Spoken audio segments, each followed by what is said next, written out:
السلام علیکم ناظرین، آپ کا میزبان معز احمد آج ایک بار پھر آپ کی پیاری خدمت میں حاضر۔ آج جس موضوع اور جس شخصیت کے بارے میں بات کرنے جا رہا ہوں وہ دراصل مسلمانوں کے ایک نڈر لیڈروں میں سے ایک تھا، جس کا نام تھا صلاح الدین ایوبی۔ صلاح الدین ایوبی صلاح الدین کے نام سے مشہور ایک بہادر اور مضبوط نوجوان کی ابھرتی ہوئی آواز ہے۔ یروشلم اور مسجد اقصی صلیبیوں کے قبضے میں ہے۔ میں زندگی کا لطف کہاں سے لاؤں؟ میں کھانا کیسے کھاؤں؟ میں چین کیسے پاؤں؟ میں رات کو سکون کی نیند کیسے سوں؟ ایک دفعہ کا ذکر ہے کہ بغداد میں ایک مشہور کارپینٹر رہتا تھا جو اخروٹ کی لکڑی سے ممبر بنانے کی صلاحیت رکھتا تھا اور ہمیشہ کہا کرتا تھا کہ ان ممبر کی جگہ مسجد اقصی ہے۔ اس زمانے میں یروشلم صلیبیوں کے قبضے میں تھا اور صلیبیوں کو پوپ اور یورپ کی مسلسل سپورٹ حاصل تھی۔ سلجوقی سلطنت ختم ہو چکی تھی۔ اناطولیہ کئی چھوٹی ریاستوں میں بٹ گئی تھی اور مسلسل جھگڑتی رہتی تھی۔ مصر میں باطنیہ فاطمی فرقہ بن گیا تھا جس نے مسلمانوں کو اندر سے کمزور کر دیا تھا، مگر یروشلم کو واپس لینا مسلمانوں کے لیے ایک خواب بن گیا تھا، ایسا خواب جو حقیقت سے بہت دور تھا۔ اس کے باوجود کارپینٹر پورے اعتماد سے سب کو یہی جواب دیتا تھا، کاش کسی دن کوئی بہادر مسلمان اٹھے اور یروشلم کو آزاد کروائے تو یہ ممبر اپنی اصل جگہ پہنچ جائے گی۔ یہ بات دنیا کے ہر کونے میں چلی گئی۔ پھر ایک 8 سال کے بچے نے یہ داستان سنی جس کا نام صلاح الدین ایوبی تھا۔ ممبر کی داستان سنتے ہی ایک عزم اس کے ذہن میں ہمیشہ کے لیے نقش ہو گیا کہ یروشلم عیسائیوں سے واپس لینا ہے اور ممبر اس کی جگہ پہنچانا۔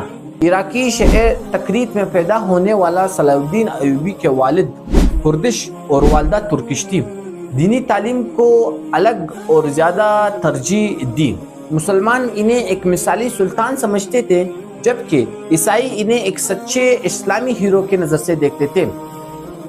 صلاح الدین جیسے جیسے بڑے ہوئے یروشلم کی فتح کے لیے تقدیر ان کا راستہ بناتی گئی۔ چچا کی وفات کے بعد صلاح الدین ایوبی مصر کے وزیر اور مصر میں سلطان زنگی کی فوج کے کمانڈر بھی بنے۔ آخر کار 1171 میں نور الدین زنگی کے حکم پر انہوں نے باطنیہ کی حکومت کا خاتمہ کر دیا۔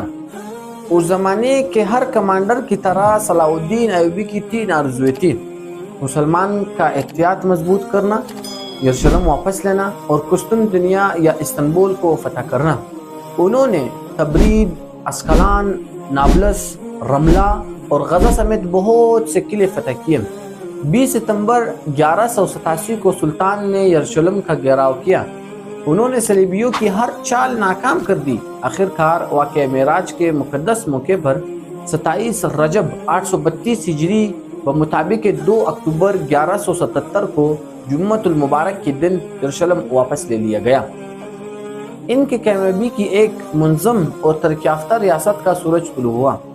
انہوں نے بے شمار اسپتال اور مسجدیں تعمیر کیے۔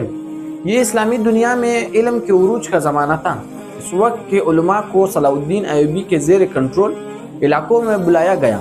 علماء کو اپنے تعاون کرتے ہوئے انہوں نے شاندار علمی ترقی کے راہ ہموار کیے۔ اس زمانے میں علماء اور طلباء نے کئی کتابیں بھی لکھی، مگر آخر کار اسلام کے اس عظیم سپاہی نے 4 مارچ 1193 کو دمشق میں وفات پائی۔ اس کی وصیت کے مطابق ان کا کفن ایک ممبر پر باندھ کر لوگوں کے سامنے لایا گیا اور آواز گونجی کہ اے لوگو دیکھو، مصر، یمن، شام، فلسطین، یروشلم کا فاتح سلطان صلاح الدین ایوبی آج کفن کے سوا دنیا سے کچھ نہیں لے گیا۔ اس سے عبرت پکڑو اور دنیا کے دھوکے میں مت آؤ۔ ہمیں اسلام کے بلند مقاصد اپنانے ہوں گے۔ یاد رکھے، عظیم سلطان صلاح الدین کی طرح ایک دن ہمارے جسم پر بھی کفن لپٹے گا اور ان کفنوں میں کوئی جیب نہیں ہوگا۔ ناظرین، ملتے ہیں انشاءاللہ دوسری ویڈیو میں، تب تک دعا میں یاد رکھے گا۔ اللہ حافظ۔